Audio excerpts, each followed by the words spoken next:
and sisters. I am Grish Andes from South District E, wife of Elmer Andes and a mother of 4 lovely children. I also work part-time as a coach in a Catholic homeschool provider. How are you? Where are you now? What are you feeling? These were the questions that were asked of us at the district retreat that we attended a month before the lockdown started.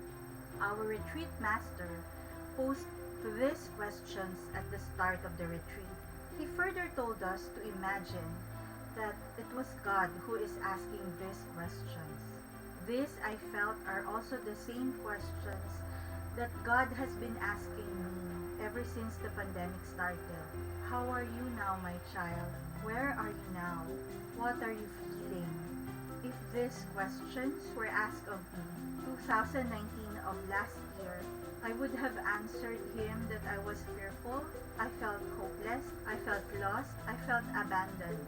But if I were to answer God now in this situation, I believe that I will give the same answers that I gave him during that retreat. I am happy and contented with where I am right now. I am contented with the way things are going with my life. Why? This is because I am able to sustain my daily prayer life. I am with my family. We are complete. We have food on the table. We have a roof on our head. Our lives are much simpler than before. I am grateful because my husband and I were provided a livelihood that allow us to stay at home. Thus, we are safe and are in a way protected from any outside element.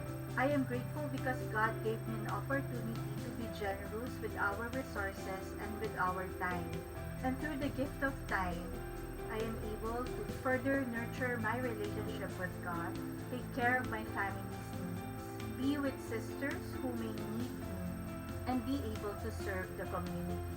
I feel cherished and treasured, especially when God made me see that His hands were the hands that I held ever since I was inside my mother's womb. His hands were the hands that I held during those times that I felt abandoned and neglected, even during those times when I felt powerless and violated.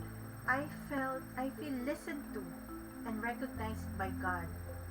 I feel understood because during those times that I felt fearful, hopeless, lost and abandoned are also those times where He is actually present. He made me see this during the healing seminar that I attended, and He made me realize this during the district retreat. Lastly, I am thankful because we belong to a community where we get the support that we need through our pastoral leaders and through our brothers and sisters. I am thankful because despite the situation that we are in right now, there have been more opportunities to get to know God more deeply, to be with brothers and sisters more often, even if it's just virtually, and to have more prayer time with our family. Therefore, brothers and sisters, I would like to end this sharing by quoting a verse from the Bible, an assurance from God that everything is going to be alright, because as it is stated in Psalm 46 verses 1 to 2, God is our refuge and strength, an ever-present help in times of trouble. Therefore we will not fear, though the earth give way and the mountains fall into the heart of the sea. I pray that you will feel God's loving embrace and be blessed with His presence and protection, especially during these trying times. Thank you, brothers and sisters.